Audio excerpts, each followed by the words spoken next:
Yeah, 4 hours and 2 minutes. That's awesome. We'll get a good hour out of that. Or a really excellent 20 minutes.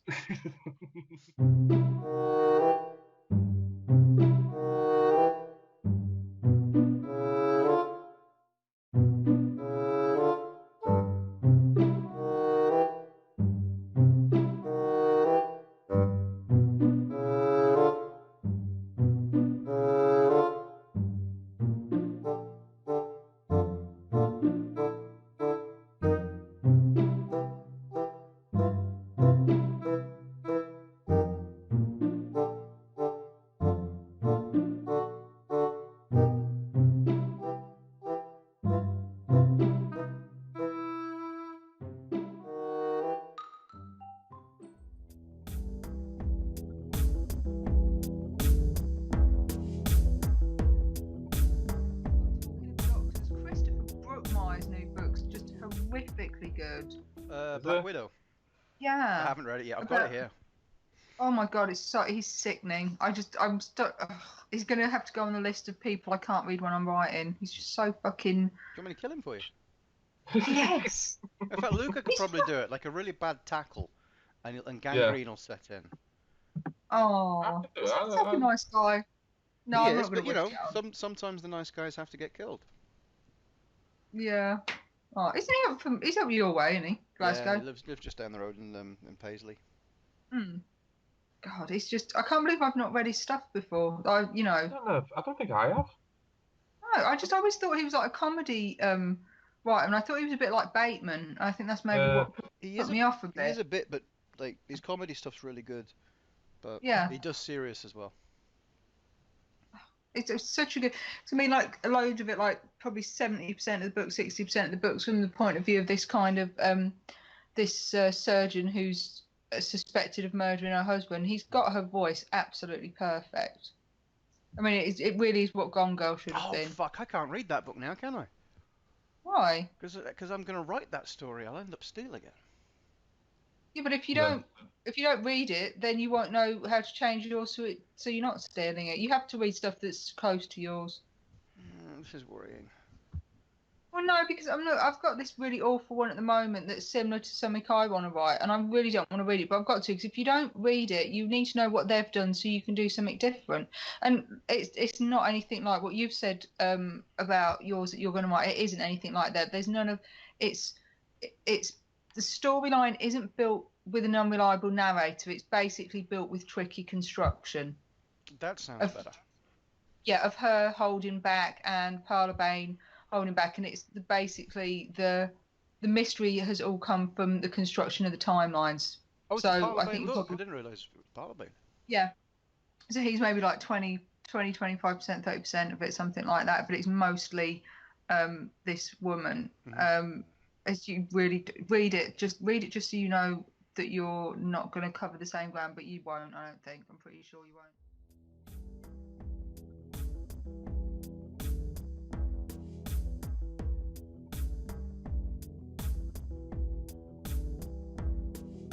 I don't know. I quite want to write something else. I was thinking, Luke, with your opening, Mm. and Jay, when you're doing the Owen Miller books, Uh-huh. don't you find like the POV characters that aren't your main characters a lot more interesting and easy to write? I Yeah. don't know what it is. When I'm writing those, I feel like a lot more invigorated with the process than when I'm writing Ziggurat Forever.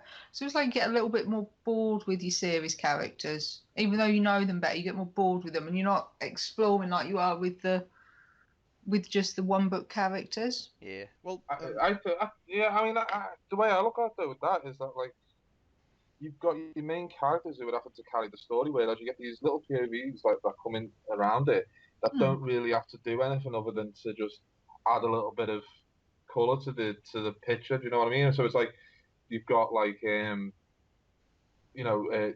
just someone who's just dropping in for 1,000 words, 1,500, who can just Yeah. drop in and just be really interesting, but don't then have to carry another 15,000 words.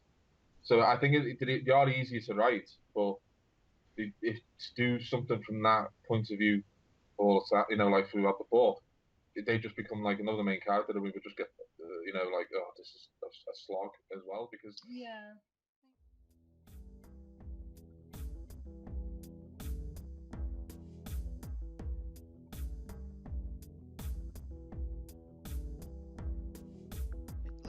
never occurred to anyone at my school to do anything like this. Oh, Anyone no. at my school. I mean, I was always going to be the one, one of the 1 or 2% of my school who even asked about it. So even if it reaches a point when we do start to make the drives to hire more diversely, how do we get around the fact that there are these kids at school who don't even know it's an option? It's not addressed. It's not they're not raised to have these ambitions. Every girl at my No. in my year wanted to be a nursery nurse. Oh, God, Every yeah. boy wanted to be a That's fireman, me. and I love firemen, but it was, yeah, it's just I was the weirdo for wanting to do this, and I think that's probably the same in schools in a lot of Midlands-ish kind of areas. Yeah. And it's getting rid of the art departments and the music departments and Yeah. English teaches all of the fucking pleasure out of it. And actually, I don't know about you, but we didn't have English language when I was at school. It was just English literature. I So had actually, both. there was nobody there teaching you how. Really, one of mine didn't. We did. Did Yeah, I I? had both. We did. I Was mean, I? I didn't. I wasn't. I was really bad at the English language. But then it's like in retrospect, I know it's because I was dyslexic. But Yeah. looking back, I can at least be glad that it was there for the 95 whatever percent of people who didn't have my issue. Mm. But I most. think I think that was the only that was the subject for me that like I did all right in, and it's I think it's a testament to like how good my teacher is because she's the only teacher that I've seen since being published who has come out of the woodwork, has been to every single event that I've done Oh, in nice. Oh, Liverpool. She's been there, she it was a husband and wife, Mr. and Mrs. Morehouse, and they've been so proud of the fact that like one of their former pupils has gone on to do this. They taught for years and years and years. So I wonder how many of their former pupils have actually gone on and done something, yeah. in their kind of field.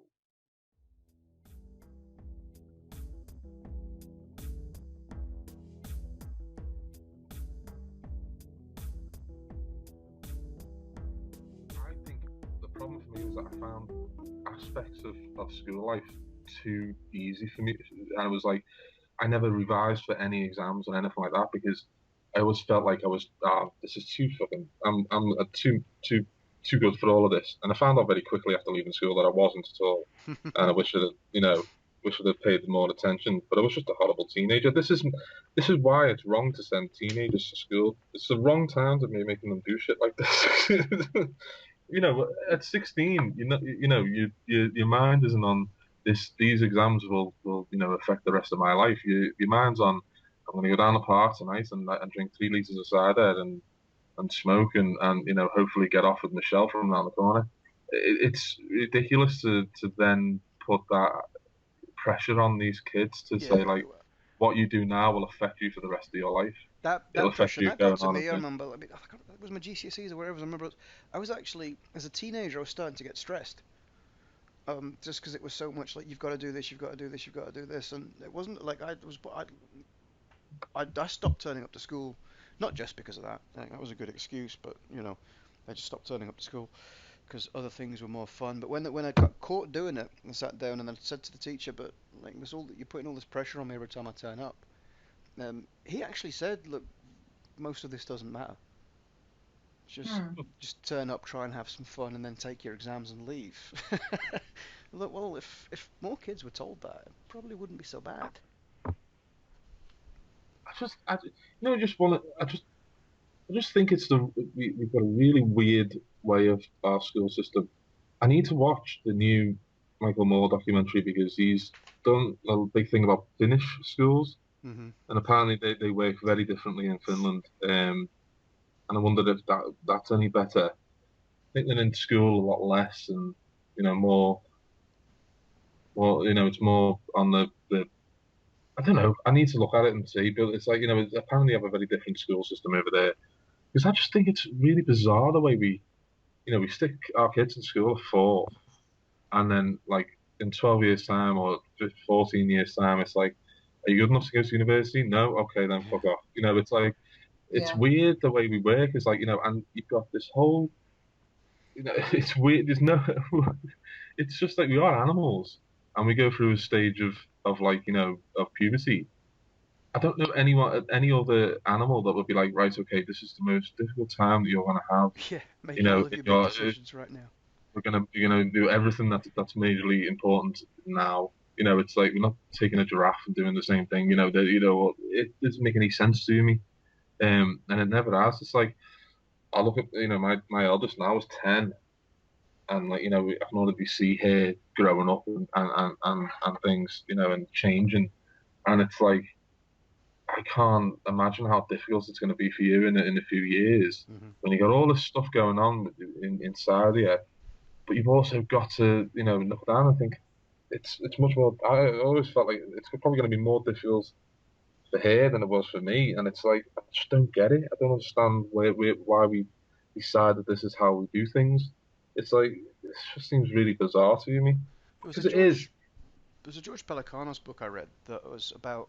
It's basically about a kid who, goes off the rails when he's a teenager because he's a boy having fun and ends up in juvenile prison and then comes back out and tries to get on the straight and narrow. That's basically the story.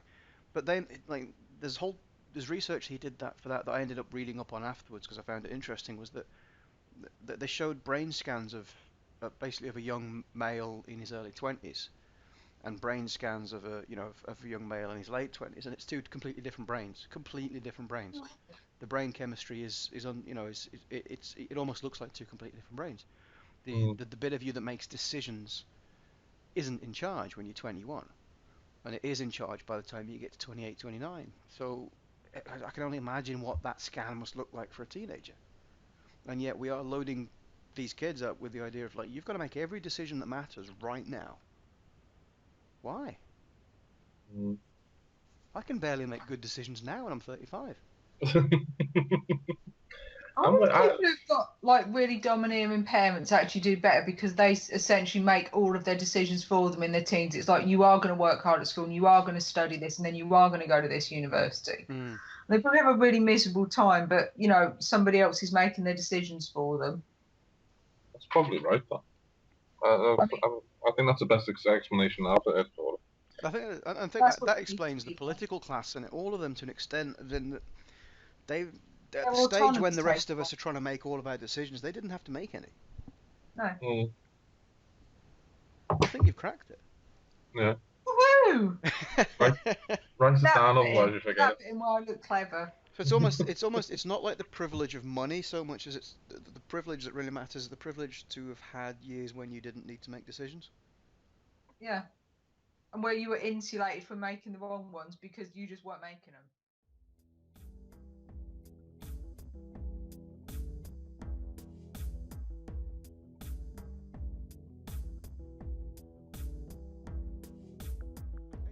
Because when I go to America for crime conventions now, and then every single one, even though I've been to a few, but it still happens now. And every single one, I'll run into someone for the first time that I've known for, God, 10 years at this point, Mm. online, and it is weird because it is like meeting an old friend, except you're also meeting them, and it's but you know these people better than I know the people who live in my street. Yeah, I don't know any of my neighbours, but I know people who live in fucking all parts of the world. It's incredible. I don't really understand how we've got to this point. It's interesting though. It's like, do you watch the TV show Catfish? No, no.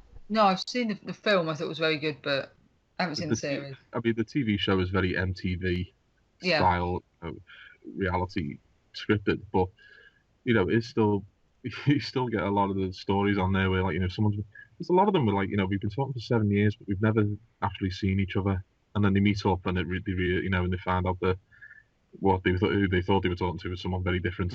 Um, and it's been like 5 series of this now, so it's like a lot of it now I don't believe at all, but um, a lot of it as well is like these kids who are starting to talk to each other, especially in the States, which is where it's based. They start talking to each other at like 13, 14, and like they live, thousands of miles away from each other, which you can do Mm. in the States quite easily. Hmm. And it's the idea that they can be speaking to someone for years, and then when they actually meet, they realize that this person is someone completely different than the way they had presented themselves. Yeah, yeah, yeah. You know, I find that amazing. But That's I one thing remember I've when I never was, had happen. That's the one thing that if it had if that had happened, then I think I would be less suspicious of it. But the fact that mm, everyone who I've been friends with online and then met has been exactly the same person that I was friends with online. I've never had I've never had the person who I think is, a 35-year-old woman who walked in the room and it's like a 50-year-old man. That's never happened. We all kind of vouch for each other though, as a community, because by and large, if you think about it, I don't even nearly everyone I know everyone I know online pretty much is somehow linked to the writing community, and I know other people know them. The ones that amaze me are people who will just open up a Facebook account or whatever and just go and like engage with strangers, Yeah. or just go and engage with like Guardian comments mm, or something. I find that so strange. I think we're quite lucky in a way because it's you know, people do meet up, and if someone's a bit off or a bit weird or not what they purport to be, it very soon gets out.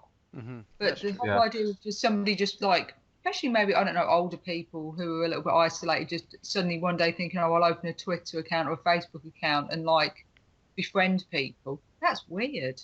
I can understand why they do it if they're a bit isolated, but what the hell do they think they're getting into at that point? Because you need a I network mean, to validate people. That's true. That is true. I don't think I've ever. No, there's been nobody that wasn't what I thought they were when I met them. And it's been, for our job, it is really good because we are also spread out Yeah. and stuff. But no, I don't know why people would do that. But then again, I suppose that's essentially what, online dating is. That's just like opening a Facebook account and just talking to whoever. And I do understand why people do it, but I still think it's a bit odd. I wonder if it's. I wonder if some of it is generational. I was talking to Those some. I was sound different talking to someone about it generations. recently. Like my brother. Um, I was. My brother was. No, I was 8 when my brother was born. I was born in 80. My brother was born in 88. And what it meant was that we got the internet in our house when I was 18. And it was like that was something that my mom got at the last minute. It was like a bribe for me to stay. We got a good internet connection, Oh, and that meant that I'd stay there a bit longer. So I got the internet at 18, and I'd done my teenage living. All of the stuff that I was doing as a teenager, I'd done analog. But that meant my brother was 10 when we got hmm. the internet, and the way we interact with the world, it's like two completely different generations. So I just wonder, some of these kind of online relationship things, is that, is it that even people just not that much younger than where we're at, but technology changed a few years after us, and that for everyone after that point, that it's a whole different world. I met someone online when I was about 17, 18. I've been talking to someone online. It was AOL we had at that point. And it was the most bizarre like meeting I've ever had in my life because we were talking constantly. Then we met up and couldn't talk to each other. We didn't know how to converse, and I never did it again. And I met her for like an hour, and then she brought a friend with her. Um, and I just fucking left them in Debenhams or something. It was just like I just fucked off because I thought this was never going to work because we couldn't talk properly. So I maybe that was the infancy of that type of thing. Is that like I think as you say, the next generation probably don't have that problem. It's so normal to them that it's because I look at my eldest has now got a phone and she's got various WhatsApp groups with friends in her school Hmm. and it's really normal. All of a sudden it's like really normal to speak on that, and then when they speak on the phone, it's the same shorthand, it's the same conversation, but they Uh-huh. very rarely do that. It's a lot of their conversations happen online. It's almost like the communication has completely changed, um, and I don't know whether it's a bad thing or a good thing, but It's it's interesting, though. mm, It is. I mean, mm, what happens? I was going to say about what happens. Excuse me, when they go into the job market and they've got that slightly truncated version of communication. But of course, when they go mm, into it, everyone will be the same, so it Mm-hmm. it won't matter. I mean, I was talking to somebody a while ago about whether this theory that social media is actually changing how we think. And I have noticed that I have a way shorter attention span, and I do think in shorter sentences. And I do think it's a little bit worrying, actually. But I've got to say, like, when we all get together, I don't really feel like that happens. I feel like I'm still fairly safe to be in company, and have proper conversations. It hasn't quite hit yet, but I'm definitely seeing a difference in my work and how my attention span is. If I spend a lot of time on social media, my attention span's screwed, which is why I've been off it for a little while and I've been doing my edits, because it's just too easy to flick away from what you're working on. I don't have the self-control for it. And I think for the children like Luca's children's age, I don't think they're even going to have that problem. It's not that they're choosing one over the other. It's just it's all part of the same thing. Yeah, because it is their digital natives, aren't they? I mean, when we first got the internet, there was no social media. It was just email and shopping sites and whatever other sites and blog porn. But they've come of age with Internet Mark II, where it is so much more social and interactive that it must just become second nature. There's an episode in I think it's the latest series of Louis. There's not been one since, I think. When he goes to watch a play with his teenage daughter, I don't know if she's teenage or 11 or 12, but somewhere around there. And the camera's on them watching the play, and you can see that he's watching it, and that she's spending a lot of the time on her phone, and that Louis is getting annoyed. He's not saying anything during the play, but he's looking over her and noticing that she's on her phone, and then getting annoyed by it. And then when they're walking away from the play afterwards, he kind of calls her up on it, and he's like, well, what did you think? And she says what she thought. And then he's like, well, how did you really think that? Because you weren't watching the play. I saw you on your phone the whole time. But then she goes into a whole thing about how, while he was just watching the play, she was watching the play and reading about the history of the play, and reading about the writer, and reading about the actors, and reading about the themes of the play, and think, well, it's a completely different way of viewing the world, but it's brilliant. Yeah. It's almost a more richer experience. Yeah. You're experiencing something on many levels rather than just a single one, perhaps. I don't know. I mean, it's something that I think it's changed almost every aspect of society in our society. Anyways, that the conversation has changed. Whereas before we kind of accepted what we did here. Now we hear a lot more. We can kind of get a more rounded picture of actual reality. Mm-hmm. But you question everything more. You question everything more because you assume that nothing you see anymore is true, because it's too easy to create content and there's no editorial control over content, so you trust nothing. Which is probably good though, because it takes. Everyone's saying it takes years and years of education, especially when you study history, to be taught not to believe what's put in front of you at face value, and to find out who wrote it, find out who they were linked to, who paid for that thing to be written, what their political bias was. It takes years to learn that, and now people, I think, if they've got any sense, do it automatically. You see a news report and you go, okay, where's that come from? What's their agenda? And you can very easily go and search and find the links. Mm-hmm. You can fill in all the background very, very easily. And if you do use it like that, I think it's quite an enriching way of looking at things. And you can Snopes it. Yeah. If in doubt, you can Snopes it.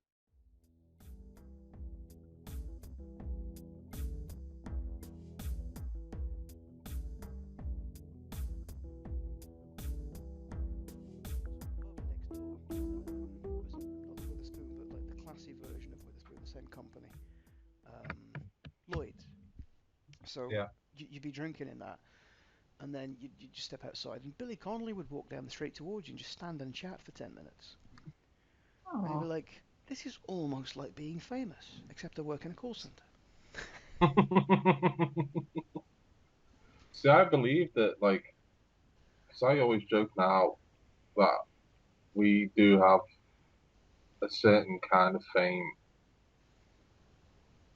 But, for example, right, is that in the Czech Republic at the moment, my name is emblazoned across billboards and trains and things like that. No way! Yeah. I found that out today. You said it. What? Nah, because it's fucking ridiculous. But like, I think now, I'm now more famous in the Czech Republic than I am in England, Yes. in the Yeah. UK. But Yeah. it is a kind of like, if you think about it, like you know, like I've got bookshelves. Billboards, Luca, for fuck's sake. I know it's crazy. I need to see pictures of it because I don't believe it. We all need to see pictures of this. Yeah.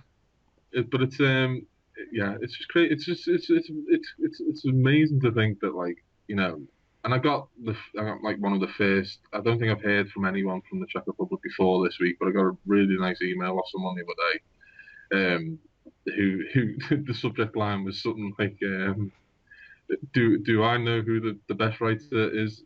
Yes, it's Luca Vesti. And I was like, that's the best subject to an email you ever get. And I was, but it's just amazing to think that we do have a certain level of fame, without even realizing it. I think sometimes Yeah. it's not. It's a bit strange to think. But I think back to when I first met Steve Mosby in Liverpool One Waterstones, and I was shaking because I was so nervous. And he's so nice as well. And you know, if I'd have known now, then what I know now, I'd be like, he's just one of us. But you know, back then it was because it was for me like meeting a famous person. So now when I meet people and they're doing the same thing, and I think, you know, that's a little bit, you know, strange. I don't, you know, it's like I'm only, you know, me. But there is a kind of like sense of like we do have a level of being known. And I don't think we ever really acknowledge. You know, it's like when you look at the amount of books that you've sold, and then suddenly you think one of the people asking me for advice online or on the street, that it could be one of those people. And because I've always been very, very snarky about writing advice. I've always, you know, if someone comes up and says, how should I write a book, or if you got any tips, I've always been very sarcastic about it. But in the last couple of months, I've started to think, well, am I not at a point now when I was first trying to break through, I would ask Ray and Al for advice, and they would give it to me. Yeah. So where do I get off suddenly becoming snarky and not thinking, well, the person asking me might be the next person in line asking for advice. And there is a little bit of responsibility. It can be uncomfortable because you feel like no matter how far you get, you're still not qualified. But I think it's kinder to just give people advice, even if you feel uncomfortable about it. Yeah. Don't you? Yeah, I mean, totally. even if you're massively uncomfortable, it's just because if you don't, then they're going to take it personally, and it might be, you know, it might be the thing that sets them back 3 years, you know, or they don't write anything for 6 months, and it's too easy to be nice and be kind even when you don't really believe in yourself or believe in what you're saying. So I think what I also find really touching is it's like the family stories that you get. Like my mom told me a story recently about her uncle, my great uncle, who went, I think it was my second or third book, but basically at some point my mom and my nan went to visit him. So it was my mom visiting her uncle, my nan visiting her brother, and handed him, you know, however many books it was I'd written at that point, 1, 2, 3, put the books in his hands, and he burst into tears. Because he's thinking, you know, because he's like, no, you know, that's never going to happen in my family, and then suddenly there's books in his hand, and it suddenly makes you think that, and not even in terms of, you know, thinking about fans or, you know, but there is a responsibility that comes with it of thinking we're the ones who've done this, and there are a lot of people who don't get to do it. So there is a responsibility that comes with that, I think, both for people that we know and people we don't know, and for family and for you know, fans. Well, I'm doing air quotes, but fans. But I've only recently started to think about that side of it and think it's time to stop being a dick and stop being a snarky arsehole and think, no, just be nice to people. I'm getting to do something that a lot of people want to do. I think you know, it's incredibly lucky to work in any kind of faction where it is an art. If you can say that, I did the air quotes as well. It sounds really weird in a Scouse accent. Oh, Ah, it's so ah. wrong. I'll try and say it in a Black Country accent if you want. It's It won't but take it's for. it's the idea that like it's such a difficult thing to do is because it's not something that is you know looked upon as like an easy route to take, and an easy job to do. Hmm. It's the idea that like some of us can do it and can do it for a living is probably very alien to a lot of people, especially those who would love to be able to do it themselves. And you kind of hope, you kind of wish that like it is very, the cream rises to the top, and like the people who can do it generally do get the chance to do it. But it's not always the case, and there are a large number of people out there who don't get the opportunity to Yeah, do it, totally, totally. and will give up and not be able to carry on trying and things like that. It's the people who do succeed when they shouldn't really be doing it. They're the people that annoy me. But anyway, it's the yeah, I'm definitely not going to mention that E.L. James and that. But it's the idea that like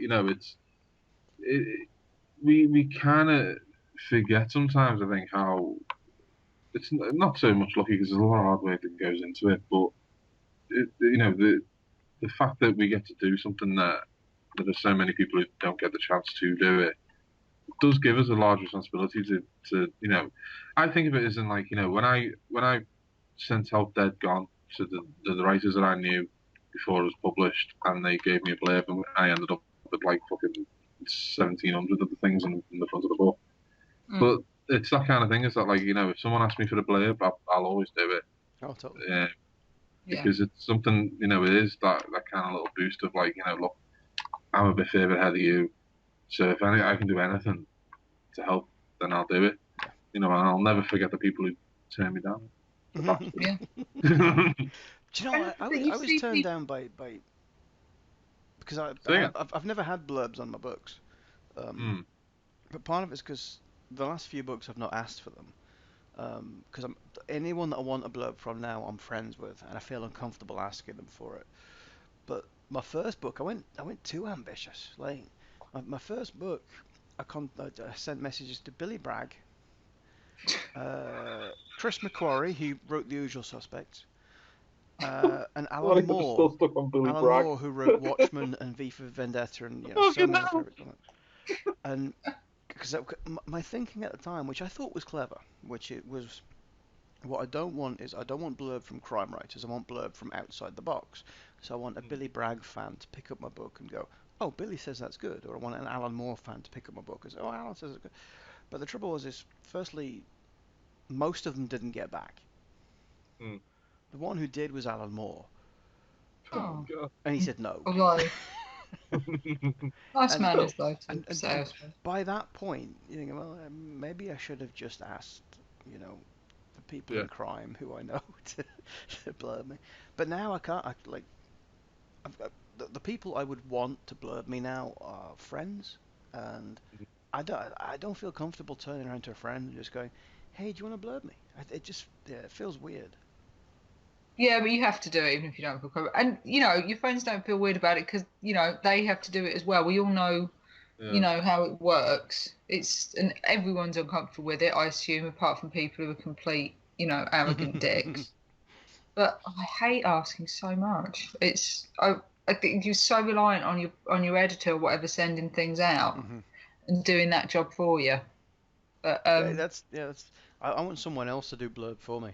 Like I want to give someone a list and then send it off.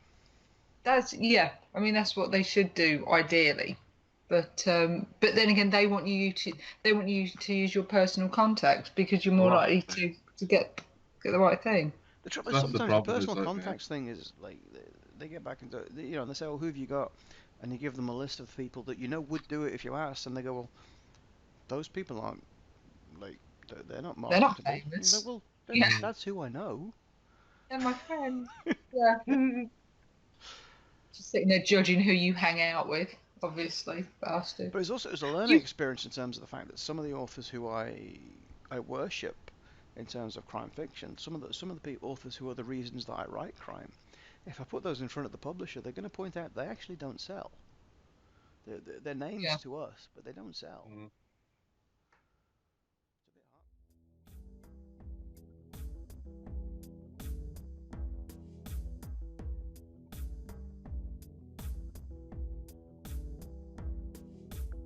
But so they've used that quite a lot. Because I think now, like, I've got reviews in the Times, the Financial Times, and somewhere else. I don't know. I think it's Independent.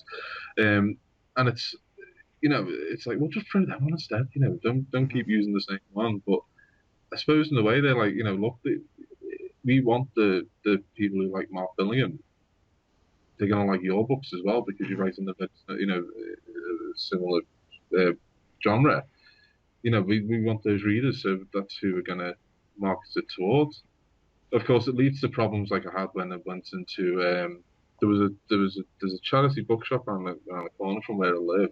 Well, it used to be around the corner until I moved. But they had my book in the window, so I walked in and I said, "Listen, I wrote that book.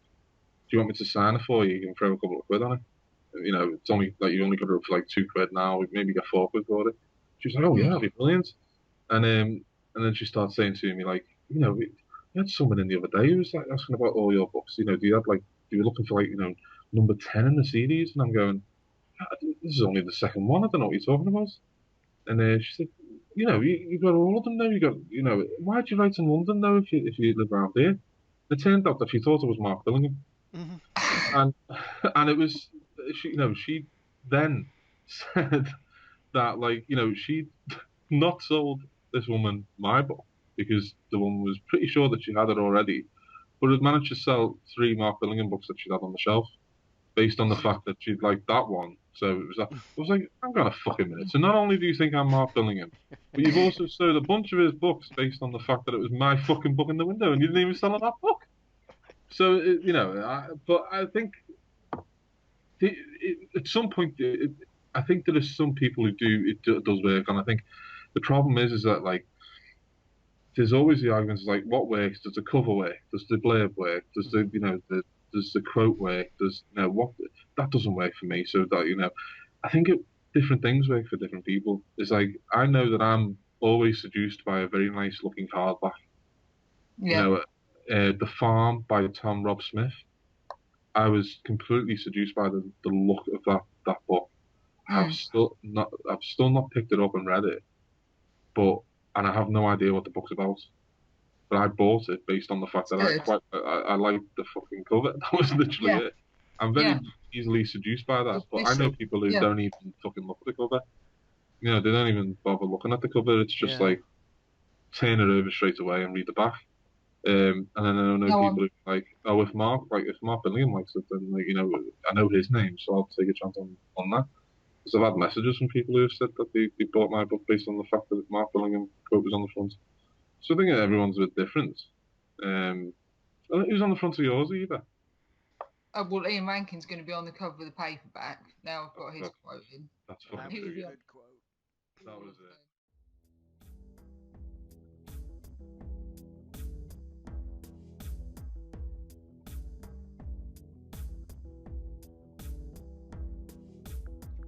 Realistically, if like the 3 of us rocked up at Hay Literary Festival, I'd lay money we wouldn't get recognised. Oh, Do you know what I mean? I don't get recognised in my own town.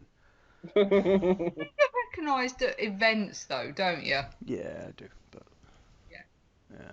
See, the thing is like, I was the only time I get recognised now is when they see my name.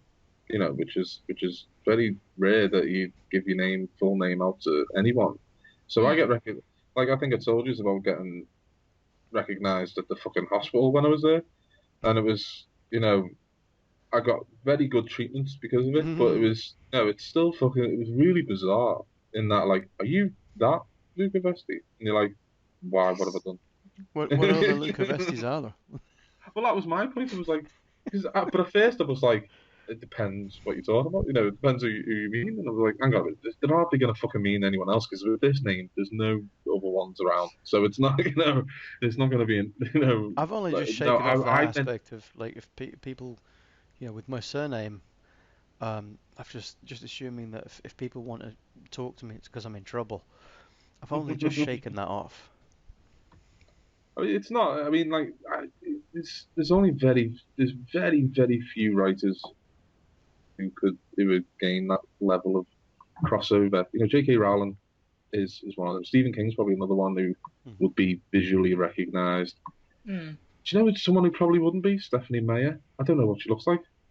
Yeah, no idea. I know what do E.L. know, James but looks. I agree with you. I agree with you. E.L. James is another one. But she looks like so many women her age as well, so Yeah. I don't even think she would. I mean, J.K. Rowling is quite distinctive looking. Mm. It's also like, I mean, the idea that someone can become almost a billionaire from writing books is incredible. It's like insane it's and just inducing ridiculous and almost impossible. Yeah. Oh yeah, it's lottery win, isn't it? Completely. Oh yeah. It's just, and that it's in no way linked to quality, because if there was like, if it was down to quality and this was like, the finest literary writer in the world was worth billions, I would have like no argument with it. But it's just who can do the commercial product. And I don't know how to do that, so I've got a ton of respect for people that can write commercial books, because I just can't fucking get my head around it at all. I don't even think Harry Potter's that commercial. I don't think. I mean, even E.L. James or any of them are like. It's turned out commercial, but I don't even think it's a case of them attempting to write commercial. They've just written a thing that a whole lot of people have liked. Yeah. I mean, that's the thing with the J.K. Rowling. I don't think Harry Potter would be considered commercial before it became commercial. It's weirdly how I always feel like it's just a perfect storm. It's like of those kind of things. E.L. James was a completely perfect timing. It was perfect timing for that book and those 3 books. They can't be replicated. Gillian Flynn and Gone Girl is probably the same. Is that like she was the forefront of that turn of what people wanted to read, and then the people behind Girl on the Train massively cashed in on that, and it was they took that and then went to another level, because I'm pretty certain now that Girl on the Train has outsold Gone Girl. I think it has. I'm pretty sure I thought it's fucking million hardbacks or something insane like that. I think it's someone told me that it had been in the hardback top 10 for like fucking 70 weeks. It's not been out. Or something like that. I don't think it's been out since the book was released. I don't think it's been out of the hardback bestseller list. It's still at I remember looking last weekend. It's still at number 3, 2 or 3. It's still quite high up. How much of that, though? I mean, we moan about marketing and publishers. Well, I moan about marketing and publishers. I don't anymore, but I have done. I think how much actually of Girl on the Train is also down to some genius, not from the writer, and to take nothing away from the writer. Thinking, Gone Girl's done a certain thing, it's come out, everyone loves it. Right, what we're going to do is this book here, we're going to put Girl in the title. And so they've done that. Which hasn't gone away either. That's sold, huge amounts. But then a lot of other people have done that in the follow-on, and that's dying off. So there was some genius person with the right moment at the right time who looked at the right title and thought, let's do that right now.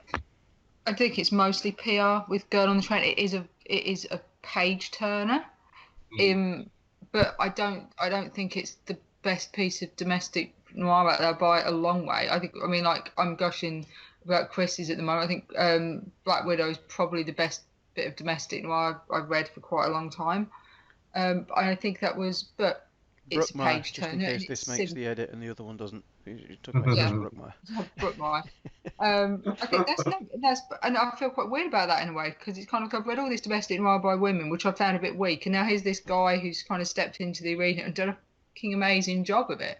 But I think with Girl on the Train, it was predominantly it was a good book, but it wasn't it wasn't the best book that was written that year, and it's just a fantastically accomplished media campaign, and Transworld have got the best PR they've just got the best PR going. They know how to work bloggers and how to get coverage. But Transworld did they created Dan Brown, didn't they? So did they? Oh yeah, yes. I thought he yeah, was with Ebury, but yeah, but same area, yeah, same publisher.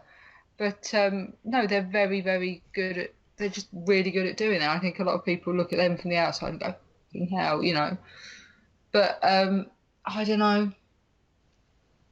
I kind of how have find you it. guys for both of you now? I mean, we're both about the same amount of books into our careers. How has your perception of marketing changed? I know for me, when I started my first couple of books, but the way my publisher works is when you send the book in, they send you a questionnaire, and they're asking you for certain things. Like I'm asked for a one-line pitch, a two-line pitch, a paragraph, cover ideas, things like that. And the first couple of books, I was very, very snarky about it. I kept saying, look, if I could pitch my story in one line, I wouldn't have written a book. But what I've learned Mm, over the last couple of books is that work with them. Like they're there to, like, marketing people. They're not your enemy, and they're not the reader's enemy. They're there to try and Mm. sell books. So just work with them. I mean, I tried the latest book was my attempt at writing a book that could be summed up in a sentence, Hmm. and it didn't work out well. But it was, it's almost a sentence. But I mean, something that I became much more aware of as like as it got through the first three coming out is that you want the strongest pitch possible to a reader who's only going to glance very briefly at your product, as you say, Hmm. is that you got to try and catch them. So the attention span is so small that you need to catch them and capture them their attention very quickly. So it's something that I've become much more aware of now. I still don't think like you can sum up 450 pages in a sentence. Um, but if you can capture some of it, then it's definitely a good thing.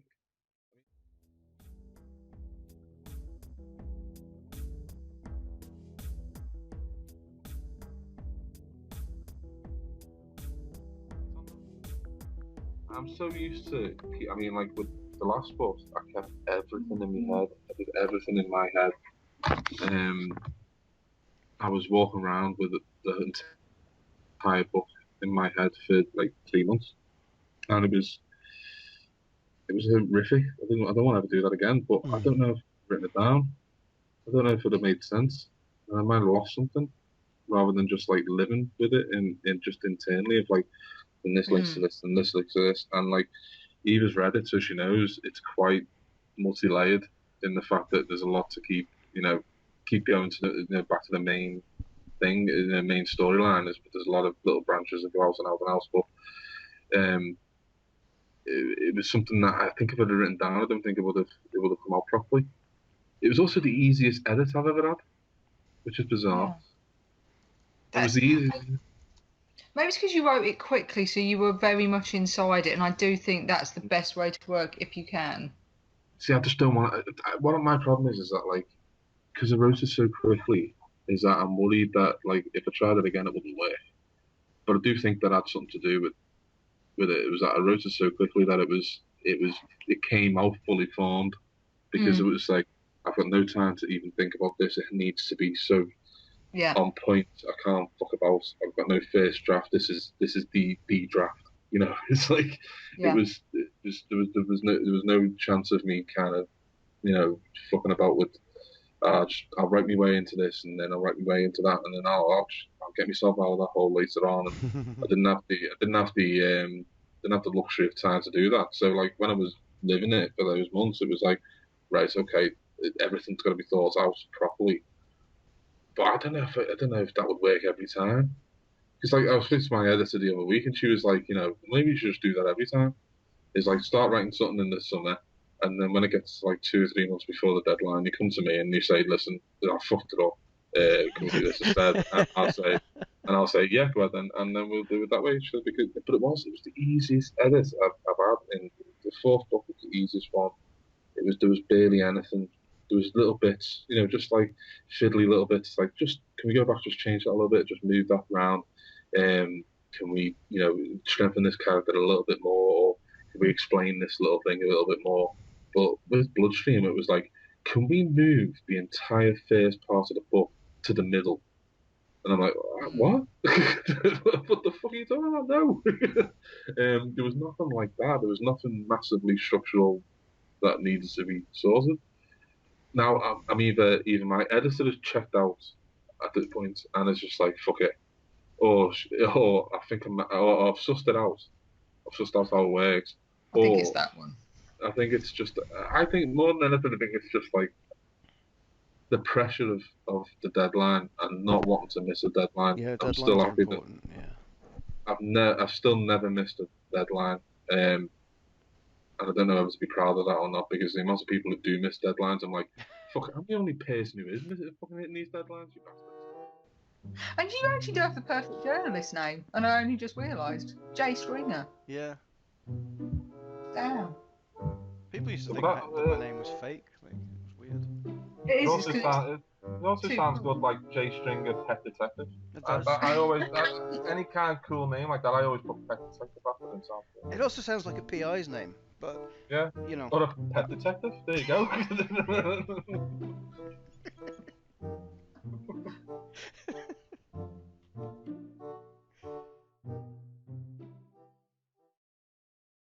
And actually getting it